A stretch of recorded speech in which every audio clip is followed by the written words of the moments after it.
Selesai baca, usap dari kepala ke depan. Mas tato'a, yang kena aja, nggak usah sampai detail banget. Di leher, di leher. Ini ketek-ketek nih, nanti ada jin di sini nih. Nggak perlu, cukup begitu saja, sudah cukup. Belakang gimana Ustaz? Minta tolong dong belakang nih, belum diusap nih. Nggak perlu, yang kena aja udah.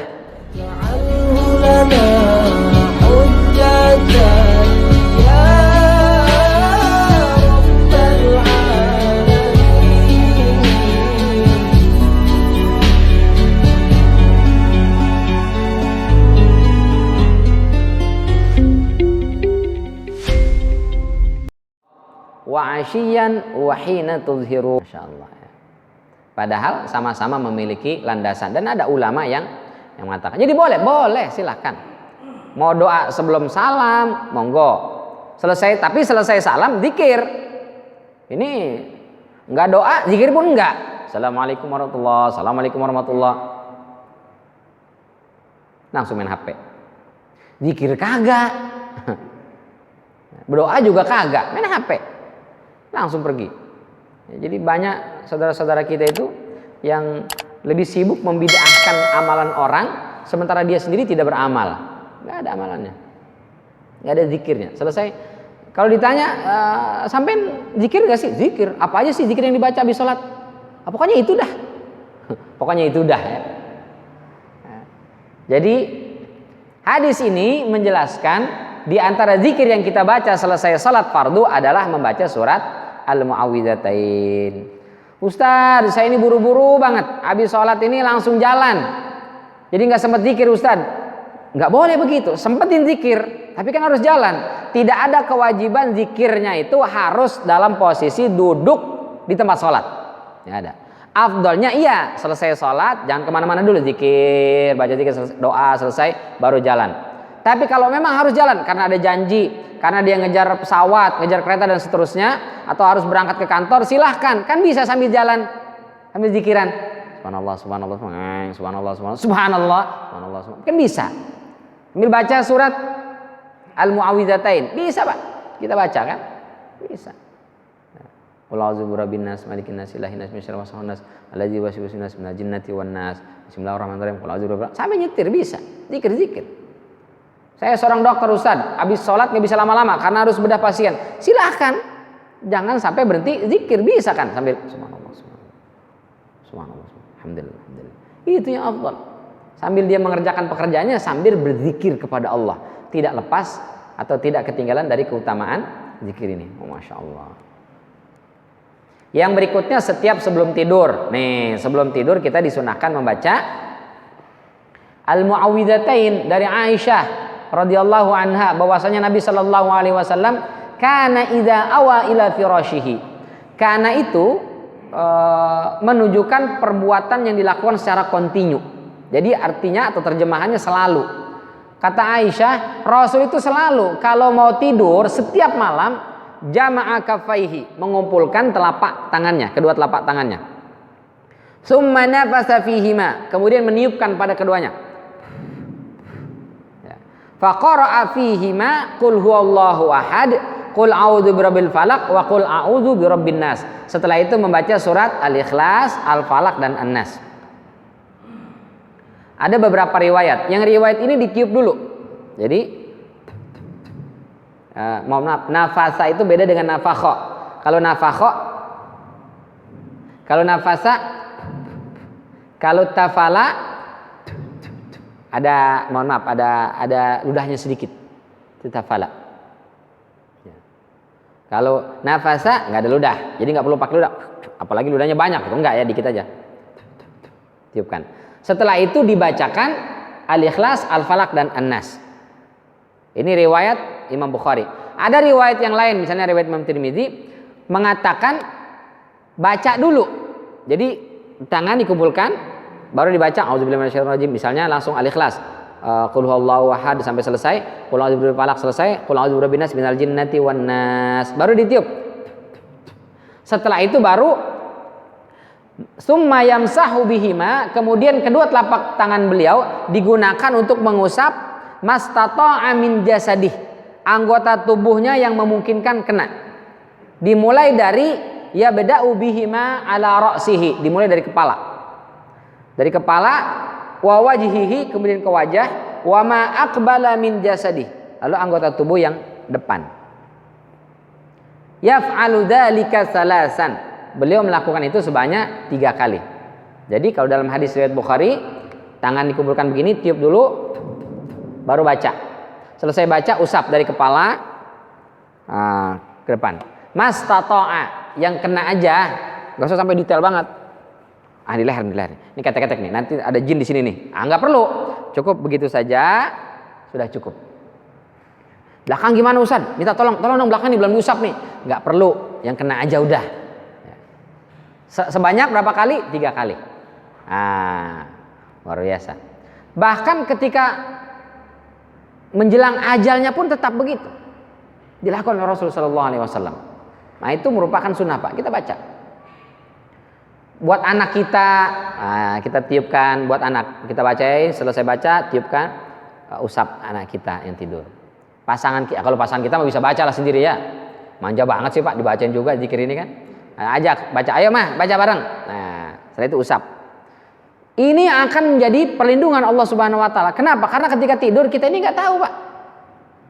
Bahaya apa saja yang bisa datang mengancam. Kita nggak pernah tahu ketika tidur. Jangankan bencana yang besar, nauzubillah min dzalik, longsor, banjir, gempa dan seterusnya. Semut yang kecil aja kalau masuk ke kuping kita nggak ngerti tuh. Nggak tahu, nggak bisa kita menyelamatkan diri kita. Itu bahaya yang memungkinkan terjadi. Kalau kita baca zikir tadi, Allah yang jaga kita. Allah yang jaga. Ada ular. Nah, kemarin sempat heboh itu ya di Witana Harja itu ya. Di salah satu rumah itu kasurnya itu rupanya ada ular kobra di dalamnya. Jadi tidur dia kresek apa itu? Kresek dicuekin aja. Tapi setiap malam kok ada kresek terus gitu. Akhirnya begitu diperiksa, dibongkar, ulah kobra Pak. Coba itu di kasurnya itu, dalam kasur. Coba lagi tidur, keluar ulah kobra, nyatok. Siapa yang bisa menjaga kita? Siapa yang bisa menyelamatkan? Gak usah lagi tidur, bangun aja kita ngibrit Pak, lari ular kobra. Tapi siapa yang menjaga? Allah. Meskipun tidur dalam kondisi yang sangat lemah, tapi kalau Allah jaga, nggak ada yang bisa mengganggu tuh. Masya Allah. Bagaimana caranya supaya dijaga oleh Allah? Cukup ternyata dalam hadis tadi membaca 3 qul saja. Masya Allah. Ini mudah banget sebetulnya. Belum lagi ada sebagian kita, mohon maaf, mungkin tidur itu adalah tidur terakhir kalinya. Setelah itu udah nggak bangun-bangun lagi Pak. Pernah ada kita bawa jamaah umroh, pas begitu mau city tour, Ustadz nggak ikut city tour. Kenapa? Capek Ustaz, tadi habis berlomba untuk mendapatkan Hajar Aswad, habis sholat subuh, wah itu udah sedesakan segala macam, dari tahajud akhirnya bisa selesai sholat subuh Ustaz. Cuma Hajar Aswad, lelah sekali Ustaz. Boleh istirahat? Silakan Pak istirahat, jaga kesehatan yang lebih utama. Tidur.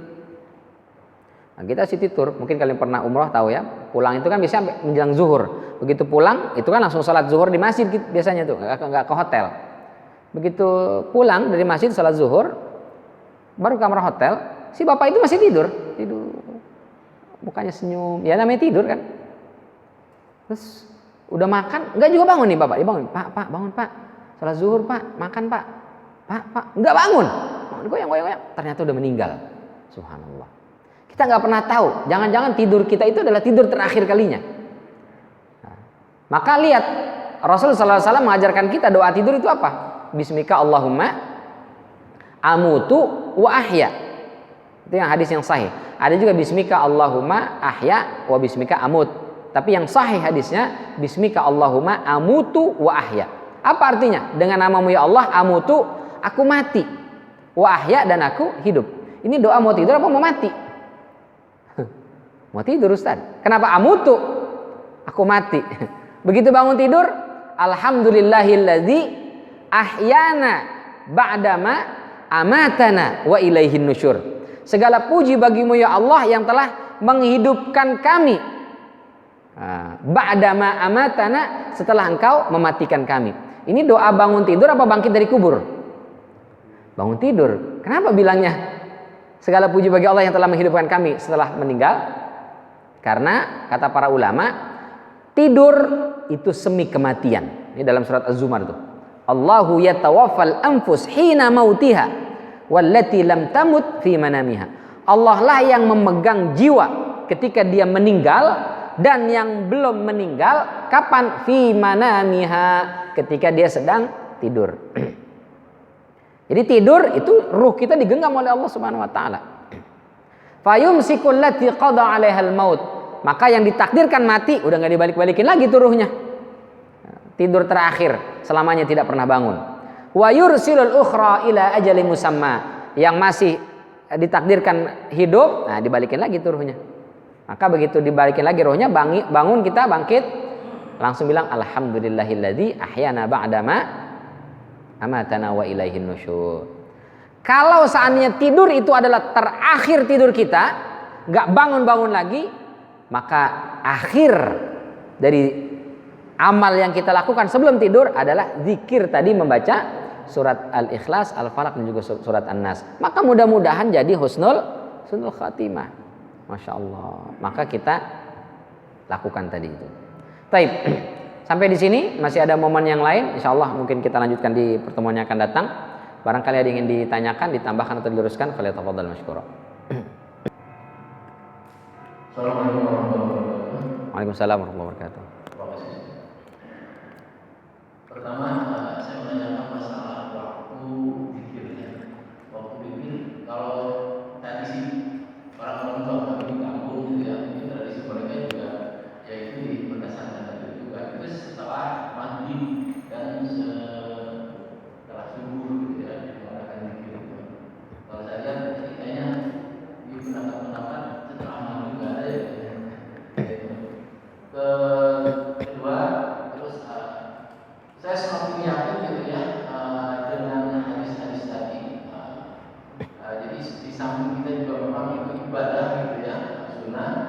Setelah saya melihat itu, kalau kita lihat ini itu juga ada manfaatnya di YouTube ya, saya lihat di YouTube namanya Ustadz Nasihin gitu ya. Silakan Bapak Ibu juga kalau ingin melihat itu.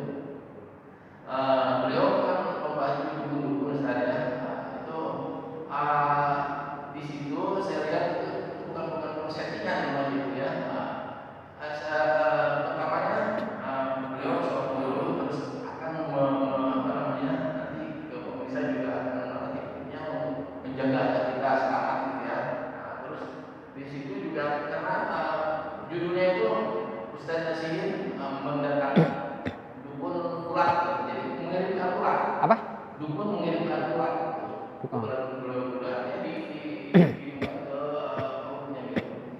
Tapi saya sudah memagari saya katanya, nanti juga nantinya saya juga sampaikan kepada bisa.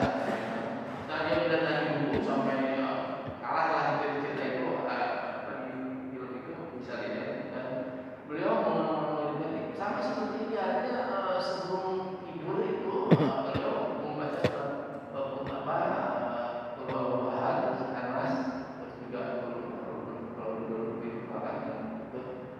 juga surat-surat dulu dan sebagainya. Tapi walaupun dia juga apa. Jadi saya semakin yakin gitu dengan jalan ini gitu ya. Terus yang ketiganya, bagaimana konsekuensi orang Islam mendatangi dukun secara dalam Islam gitu ya. Bagaimana konsekuensinya? Apa gitu apa namanya? Gimana? Yang ketiga gimana, Pak? Yang ketiga apa konsekuensi orang yang mendatangi dukun? Konsekuensi. Oke. Gitu ya, secara agama ya. Dalam agama itu bagaimana konsekuensinya orang yang mendatangi dukun itu? Ya. Barangkali saya Taib. Jazakallah khair, luar biasa pertanyaannya. Yang pertama, zikir petang itu memang habis asar sampai maghrib saja. Selesai maghrib sudah tidak ada zikir petang. Ya. Kalau zikir habis sholat maghrib boleh, tapi kalau zikir petang itu tidak ghairu masyru' kalau habis maghrib. Jadi para ulama sampai maghrib saja batasannya. Petang itu antara asar sampai maghrib. Jadi kalau habis maghrib udah bukan lagi zikir petang, Pak, namanya. Itu yang pertama. Yang kedua tadi, ya betul memang syariat ini kalau kita praktekkan itu, kita amalkan itu bukan hanya sekedar mendapatkan fadilahnya nanti di yaumul kiamah, tapi di dunia pun dapat. Dia orang-orang yang selalu mengamalkan sunnah-sunnah Rasulullah SAW, hidup di dunianya berkah, hidup di dunianya selamat, hidup di dunianya dimudahkan oleh Allah, itu pasti itu. Ya. Akhirat dimudahkan juga. Kita kan maunya fid dunya hasanah wa fil akhirati hasanah, bukan halimah. Dunia baik, akhirat pun baik. Bagaimana supaya dunia baik, akhirat baik? Yaitu mengikuti syariat agama kita. Jadi syariat agama kita itu disyariatkan untuk dunia akhirat maslahatnya. Itu pasti itu, pasti. Jadi kalau hidup saya kok susah terus, kenapa ini Ustaz? Berarti ada masalah ibadah kita dengan Allah. Kalau ibadah kita nggak ada masalah dengan Allah, nggak mungkin Allah bikin susah hidup kita, nggak mungkin. Kalau sesekali ketemu susah, oke. Nggak mungkin orang hidupnya senang terus nggak ada masalah, nggak mungkin, pasti ada. Tapi setiap dia ketemu masalah, ketemu kesulitan, Allah mudahkan. Fasanu yassiruhu lil yusra. Yang ketiga,